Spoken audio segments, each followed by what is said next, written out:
Implemented in October 2013, Japan's new secrecy law will incriminate and imprison any Japanese for speaking of their illnesses, deaths, and losses from Fukushima's ongoing radiation release. Ever since the Fukushima Daiichi triple meltdown of March 2011, we have not received any honest reports coming out of Japan's government or TEPCO, and the IAEA, the International Atomic Energy Agency, has the whole world and all scientists silenced on the actual truth about this worldwide nuclear event. We get lies after lies and cover-ups through the mainstream media, so the majority of the people worldwide have no idea about Fukushima's ongoing deadly release of lethal, man-made, weapons-grade radiation. They deny that it even happened. They say it is anything else other than radiation causing our illnesses and cancers. They blame it on cigarettes, alcohol, asbestos, all the things they have been blaming over the years. But these things are becoming less and less in the world. Less people are smoking. Asbestos is being removed from existence. Alcohol use is about the same. So how could they be to blame for the acceleration and now higher statistics in cancer rates, heart attacks, and birth deformities worldwide? 1 out of every 2 men and 1 out of every 3 women will be diagnosed with cancer. You are being lied to, and they are laughing at you as you follow along with and believe in their lies. Einstein once said, "The world will not be destroyed by those who do evil, but by those who watch them without doing anything." Try asking someone you work with if they know the current news on Fukushima, and most will give you a blank look, saying something like, "What is Fukushima? Never heard of it."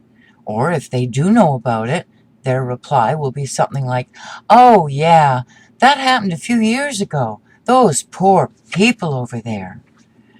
The news media has the world living in a false, numb, and dangerous fantasy, and the people don't want you to rip them out of that imaginary world they live in. Those of us that do speak the truth are labeled conspiracy theorists. But this is not a conspiracy, folks. I'm sorry to tell you. This is the real deal.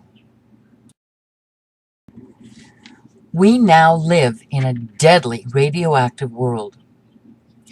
Think about what you would have experienced if a single huge nuclear bomb, large enough to take out the whole northern hemisphere of Earth, had been detonated 3 years ago. That would have been a sudden, huge detonation, releasing all of its nuclear death immediately, and there would be no way the survivors would be able to hide, lie, or cover up the news of it. The thing within that bomb that would kill us is all the nuclear man-made isotopes of radiation that are designed to burn from the inside out, like your microwaves do when they heat your food. It would be a sudden, immediate release, and the death toll from the moment of detonation would be mind-boggling.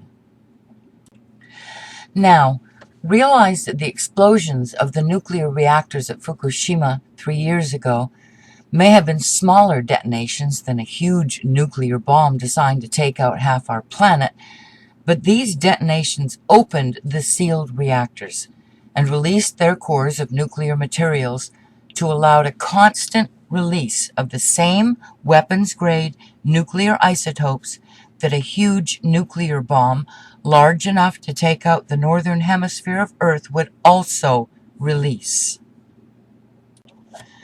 Now here's where it gets even more frightening. One of the reactors at Fukushima, Reactor 3, had MOX fuel in it. That is both plutonium and uranium, the same elements that would be in a nuclear bomb designed to release the worst radioactive isotopes to kill on a wider scale. Reactor 3 and the other destroyed reactors are constantly releasing this nuclear death 24 hours a day and have been releasing this every single day since March of 2011. And no, these radioactive isotopes do not dilute, either in the air or the oceans, as the IAEA's pet scientists would have you believe through their publicly stated lies. They build up as more and more of them are being released, and they multiply. These isotopes are neutrons, protons, and electrons, atoms, in fission. And after their so-called half-lives, they do not just disappear or get weaker. It is the fission that splits the atoms into 2 or 3. The daughters of these are now 2 or 3 times as many. And when their fission is complete after their half-life, each one of those gives birth to 2 or 3 more, even deadlier radioactive isotopes that have much longer lifespans than their parent isotopes that are also undergoing their own nuclear fission. They are constantly splitting and multiplying worldwide now, not diluting. In fact, the word diluting doesn't even belong in the same sentence that is related in any way to man-made nuclear isotopes. When these isotopes enter your body, they burn their way through your body's cells and your DNA as they undergo their fission. The cells become damaged and begin to attempt to repair themselves, but your damaged DNA no longer has the ability to provide the blueprint for that cell's original composition. So the damaged cells grow and grow, not knowing when to stop, until they become malignant, cancerous tumors. If your DNA is damaged and you have offspring, your DNA no longer has a working blueprint to be able to know how to build another life. So we see terrible deformities in new births, including our wildlife and in our plants.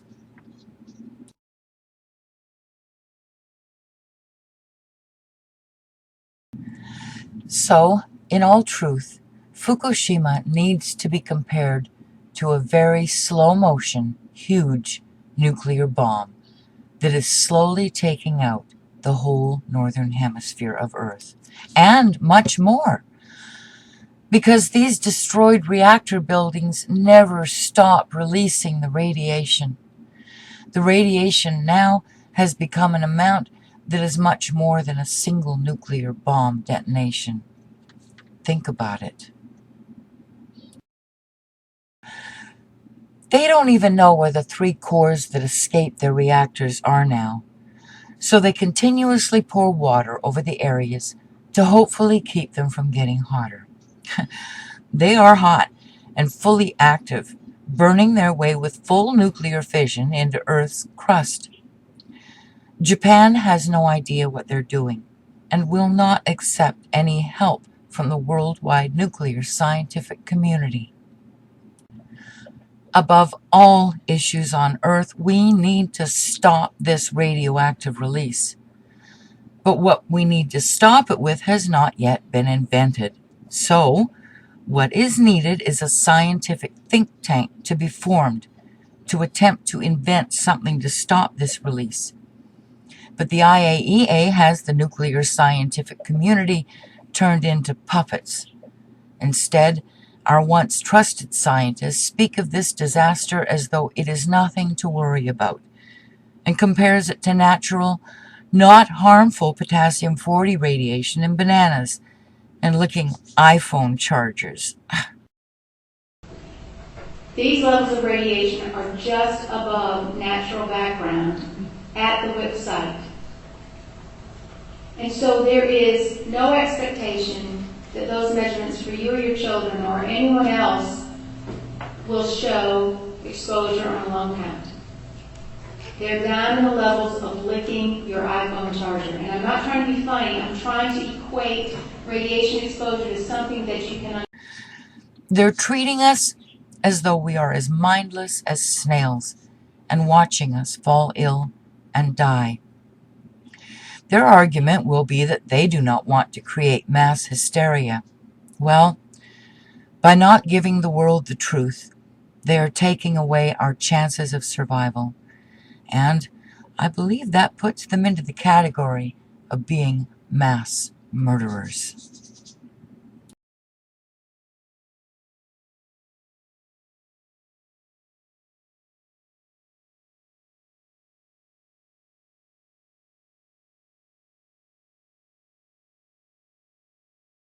Oh yeah, go on, click the subscribe button. We need to get subscribed and get this unity stronger and beat YouTube at their own game. Okay, that's what this is about. Like I say, go to the remix button, hit the remix button. That way you'll have this video and keep up with this. Otherwise, YouTube's just going to control us, guys, and it's really bad.